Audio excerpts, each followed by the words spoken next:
Hello, hi, ನಮಸ್ತೆ. ಇವತ್ತು ನಾವು ಮ್ಯಾಂಗೋ ರಸಮಲಾಯಿ ಮಾಡ್ತಾಯಿದ್ದೀವಿ.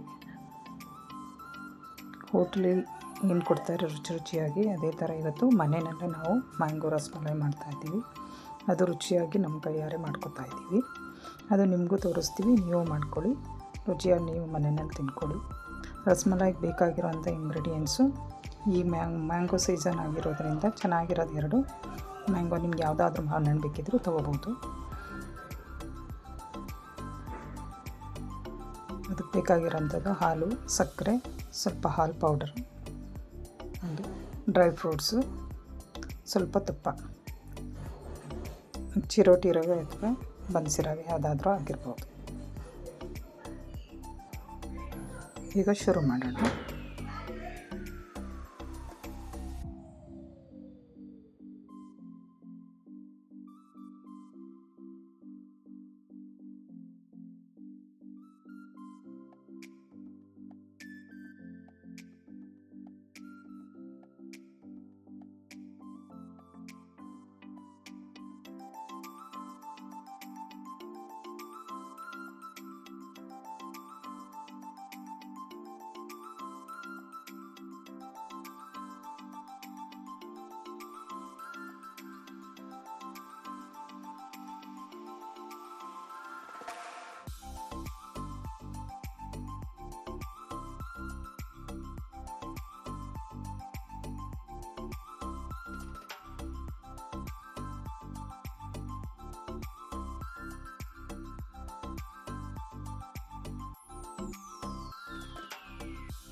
ಈ ಥರ ನುಣ್ಣಗೆ ರುಬ್ಕೊಂಡಾಗ ನಂತರ ಸ್ವಲ್ಪ ಬೌಲಲ್ಲಿ ಎತ್ತಿಟ್ಕೊಳ್ಳಿ.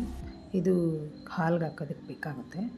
ಇನ್ನು ಮಿಕ್ಕಿದ್ದು ಇದನ್ನು 2ರಲ್ಲಿ ಶೇರ್ ಮಾಡಿಟ್ಕೊಂಡ್ರೆ, ಅದು ಹಾಲು, ಸ್ವಲ್ಪ ಸಕ್ಕರೆ, ಅಲ್ಲಿ ನಿಮ್ಗೆ ರುಚಿಗೆ ಬೇಕಾದಷ್ಟು ಸಕ್ಕರೆ ಅಂತೂ ಕೆಲವೊಬ್ರಿಗೆ ಸಿಹಿ ಜಾಸ್ತಿ ಬೇಕಾಗುತ್ತೆ, ಕೆಲವೊಬ್ರಿಗೆ ಸಿಹಿ ಕಮ್ಮಿ ಬೇಕಾಗುತ್ತೆ. ಹಾಗಾಗಿ ಈ ಥರ ಬಾಣಲಿನ ಕಾಯಕ್ಕೆ ಇಟ್ಕೊಳ್ಳಿ.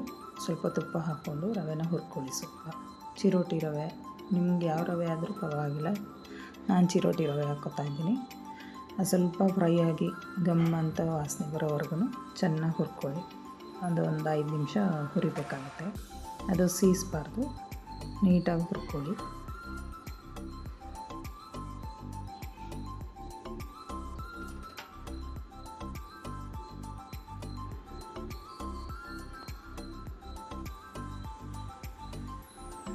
ಅದು ಕೈ ಆಡಿಸ್ತಾನೇ ಇದ್ದರೆ ನಿಮಗೆ ಯಾವುದೇ ಥರ ಸೀದೋಗೋದು ಆ ಥರದ್ದೇನೂ ಆಗೋಲ್ಲ.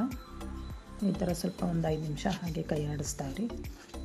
ಕಮ್ಮಿ ಉರಿಲಿಟ್ಕೊಂಡು ಹುರಿದ್ರೆ ಇನ್ನೂ ಒಳ್ಳೆಯದು. ಈಗ ಹುರಿದಾಯಿತು. ಇದಕ್ಕೆ ಮಾವಿನಕಾಯಿದು ಒಂದು ಇದರಲ್ಲಿ ಪೂಲಲ್ಲಿ ಇಟ್ಕೊಂಡಿದ್ವಲ್ಲ, ಅದನ್ನು ಹಾಕ್ಕೊಳ್ಳಿ. ಮಾವಿನ ಹಣ್ಣನ್ನು ಸ್ಮ್ಯಾಶ್ ಮಾಡಿರೋದನ್ನು, ಅದನ್ನು ಸ್ವಲ್ಪ ಇದಾದಮೇಲೆ ಅದು ಸ್ವಲ್ಪ ಫ್ರೈ ಆದ ತಕ್ಷಣ ಇದನ್ನು ಇನ್ನೊಂದು ಸ್ವಲ್ಪ ಇದು ಮಾಡಿಕೊಂಡು, ಇವಾಗ ಸ್ವಲ್ಪ ಸಕ್ಕರೆ ಹಾಕ್ಕೊಳ್ಳೋಣ. ನಾವು ಸಕ್ಕರೆ ನಿಮಗೆ ಎಷ್ಟು ಸಿಹಿ ಬೇಕು ಅನಿಸುತ್ತೋ ಅಷ್ಟು ಹಾಕೋಬೋದು. ಇಷ್ಟೇ ಹಾಕೋಬೇಕು, ಅಷ್ಟು ಬೇಕು ಆ ಥರದ್ದೇನು ಇದಿಲ್ಲ. ನಿಮ್ಗೆ ರುಚಿಗೆ ಬೇಕಾದಷ್ಟು. ಅಂದರೆ ಈಗ ಕೆಲವರು ಸಿಹಿ ಬೇಕಾಗ್ಬೋದು, ಕೆಲವರು ಸಿಹಿ ಕಮ್ಮಿ ಆಗ್ಬೋದು.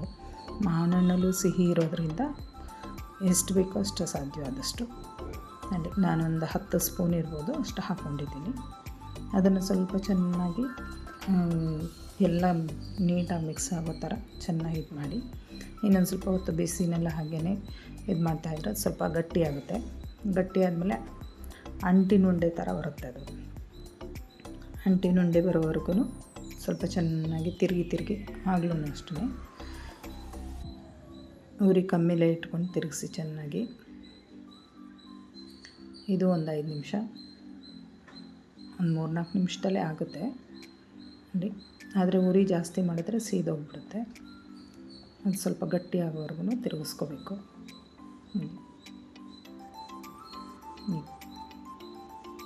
ಸ್ವಲ್ಪ ಇದಾದ ತಕ್ಷಣವೇ ಅದು ಅಂಟ್ಕೋಬಾರ್ದು ಅನ್ನೋ ಕಾರಣಕ್ಕೆ ಒಂದು ಸ್ಪೂನ್ ತುಪ್ಪ ಹಾಕ್ಕೋಬೋದು. ತುಪ್ಪದ ಅವಶ್ಯಕತೆ ಏನಿಲ್ಲ, ಬೇಕಿದ್ದರೆ ಹಾಕ್ಕೊಳ್ಳಿ. ನಾನೊಂದು ಸ್ಪೂನ್ ಇರಲಿ ಅಂತ ಹಾಕಿದ್ದೀನಿ ಟೇಸ್ಟ್ಗೆ.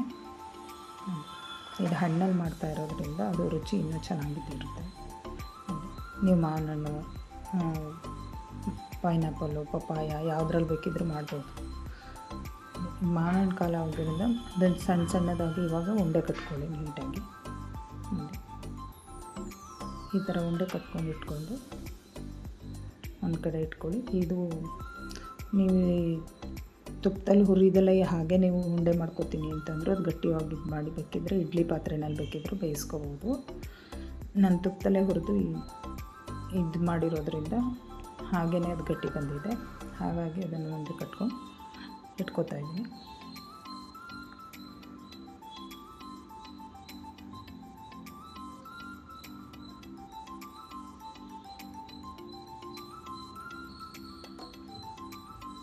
ಅದು ಕೈ ಅಂಟ್ಕೊಳ್ದೇ ಇರೋ ಥರ ಒಂದು ಸ್ವಲ್ಪ ತುಪ್ಪ ಸಾರ್ಕೊಂಡು ಬೇಕಿದ್ರೆ ಇದು ಮಾಡ್ಕೊಳ್ಳಿ. ಅದು ಅಂಟಿನುಂಡೆ ಥರ ಆಗಿರುತ್ತೆ, ನೀಟಾಗಿ ಬಿಟ್ಕೊ ಬರೋಲ್ಲ ಅದು. ಹಾಗಾಗಿ ಸ್ವಲ್ಪ ತುಪ್ಪ ಸೋರ್ಕೊಂಡು ಬೇಕಿದ್ರೆ ನೀವು ಉಂಡೆನ ಕಟ್ಕೊಬೋದು. ನಿಮಗೆ ಉಂಡೆ ಗೋಳಾಕಾರದಲ್ಲಿರ್ಬೋದು, ಉದ್ದಕ್ಕಿರ್ಬೋದು, ನಿಮ್ಗೆ ಯಾವ ಥರ ಬೇಕೋ ಅದು ಚಿಕ್ಕದು ದೊಡ್ಡದು ಯಾವ ರೀತಿ ಬೇಕಿದ್ರೆ ಮಾಡ್ಕೊಬೋದು.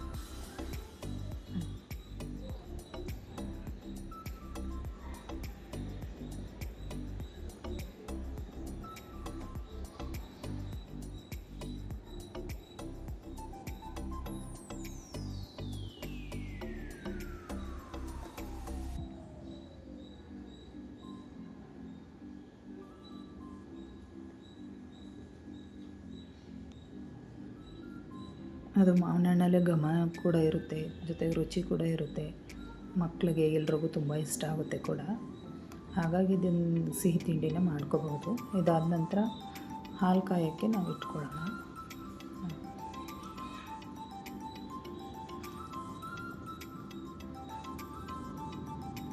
ಹಾಲು ಒಂದು ಅರ್ಧ ಲೀಟ್ರು ಹಾಲಷ್ಟು ಹಾಕೋಬೋದು.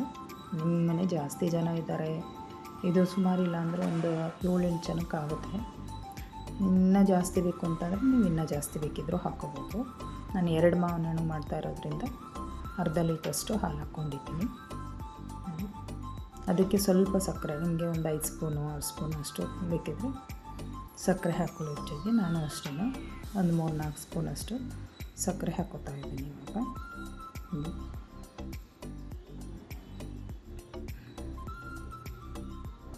ಅದು ಸ್ವಲ್ಪ ಒಡಿದೇ ಇರೋ ಥರ ಮತ್ತು ಇದ್ರ ಥರ ತಿರುಗಿಸ್ತಾ ಇದ್ದರೆ ಅದು ಬೇಗ ಉಕ್ಕಿ ಬಂದು ಇದಾಗ್ತಾ ಇರುತ್ತೆ. ಹಾಗಾಗಿ ಗಟ್ಟಿ ಆಗೋವರೆಗೂ ಒಂದು 10 ನಿಮಿಷ ಅದನ್ನು ಹೀಗೆ ತಿರುಗಿಸ್ಕೊಂಡು ನೀವು ಇದು ಮಾಡ್ಕೊಂಡು ಚೆನ್ನಾಗಿ ತಿರುಗಿಸ್ತಾ ಇರಿ. ಅದು ಹಾಲು ಒಡೆಯೋದಿಲ್ಲ. ಇನ್ನೊಂದೇನೆಂದರೆ ಆ ಕೆನೆ ಎಲ್ಲ ಅದರೊಳಗಡೆ ಹೋಗುತ್ತೆ, ಉಕ್ಕಿ ಬರೋದು ಇಲ್ಲ, ಹಾಗೆ ಗಟ್ಟಿ ಆಗ್ತಾ ಇರುತ್ತೆ.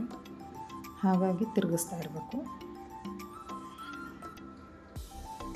ಇದು ಸ್ವಲ್ಪ ಪ್ರೋಸೆಸ್ ದೊಡ್ಡದು ಅನಿಸಿದ್ರೂ ರುಚಿ ಚೆನ್ನಾಗಿ ಬರುತ್ತೆ. ಅಲ್ಲಿ ಬೇಕು ಅಂತಂದರೆ ಇದು ಗಟ್ಟಿ ಆಗೋದಕ್ಕೆ ಸ್ವಲ್ಪ ಹಾಲಿನ ಪೌಡ್ರ್ ಬೇಕಿದ್ದರೂ ಹಾಕೋಬೋದು. ನಾನು ಹಾಕಿದ್ದೀನಿ ಒಂದು 3 ಸ್ಪೂನಷ್ಟು ಹಾಲಿನ ಪೌಡ್ರ್ ಹಾಕಿದ್ದೀನಿ. ಹಾಗೆ ಇನ್ನೊಂದು 5 ನಿಮಿಷ ಚೆನ್ನಾಗಿ ತಿರುಗಿಸ್ತಾ ಇದ್ದಷ್ಟು ಇನ್ನೂ ಸ್ವಲ್ಪ ಗಟ್ಟಿಯಾಗುತ್ತೆ, ಸ್ವಲ್ಪ ತಿಕ್ನೆಸ್ ಬರುತ್ತೆ ಹಾಲು. ಅದಾದ ನಂತರ ನಿಮಗೆ ಡ್ರೈ ಫ್ರೂಟ್ಸು ನಲ್ಲಿ ಸ್ವಲ್ಪ ಗೋಡಂಬಿ, ದ್ರಾಕ್ಷಿ, ಡ್ರೈ ಫ್ರೂಟು ನಿಮಗೆ ಯಾವ ಡ್ರೈ ಫ್ರೂಟ್ ಇಷ್ಟ ಅದನ್ನು ಬೇಕಿದ್ರೆ ಕಟ್ ಮಾಡಿ ಹಾಕ್ಕೋಬೋದು. ನಾನಿಲ್ಲಿ ಗೋಡಂಬಿ ಮತ್ತು ಬಾದಾಮಿ ಎರಡನ್ನೂ ಹಾಕಿದ್ದೀನಿ. ಇದಕ್ಕೆ ಕೇಸರಿ ದಳಗಳಿದ್ದರೂ ಬೇಕಿದ್ರೆ ಕೇಸರಿ ದಳ ಹಾಕ್ಕೋಬೋದು. ನೀವು ಕಲರಿಂಗ್ ಬೇಕಿದ್ರೆ ಕಲರ್ ಬೇಕಿದ್ರೆ ಆಡ್ಬೋದು. ಕಲರ್ ಆ್ಯಡ್ ಮಾಡೋದಕ್ಕಿಂತ ಈ ಮ್ಯಾಂಗೋದೇ ಪಲ್ಪ್ ಇರುತ್ತಲ್ಲ ಮಿಕ್ಕಿದ್ದು, ಅದು ಪಲ್ಪ್ನ ಆ್ಯಡ್ ಮಾಡ್ಕೊತಾ ಇದ್ದೀನಿ. ಚೆನ್ನಾಗಿರುತ್ತದು.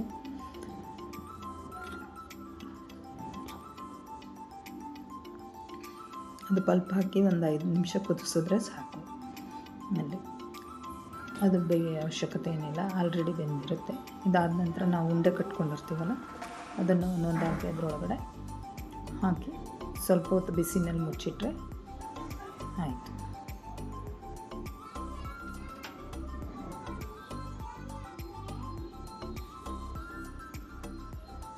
ಇದು ಒಂದಕ್ಕೊಂದು ಅಂಟೋದು ಇಲ್ಲ, ಅದು ಅಂಟಿನುಂಡೆ ಥರ ಆಗಿರುತ್ತೆ.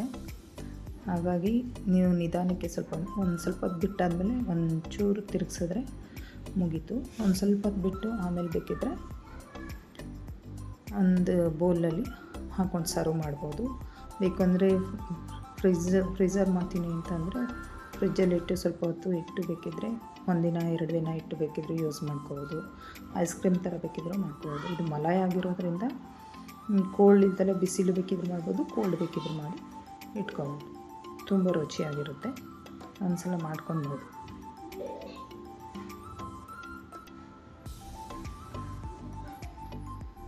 ಹೋಟೆಲಲ್ಲಿ ಇದರಲ್ಲಿ ಎಲ್ಲ ಮಾಡೋದಕ್ಕಿಂತಲೂ ತುಂಬಾ ರುಚಿಯಾಗಿ ಮನೆಯಲ್ಲೇ ಮಾಡ್ಕೊಳ್ಳೋದ್ರಿಂದ ಇನ್ನೂ ತುಂಬಾ ರುಚಿಯಾಗಿರುತ್ತೆ. ಮಾಡ್ಕೊಳ್ಳಿ, ಒಂದು ಸಲ ತಿಂದು ನೋಡಿ, ನೋಡ್ಬಿಟ್ಟು ನನಗೆ ಕಮೆಂಟ್ ಮಾಡಿ.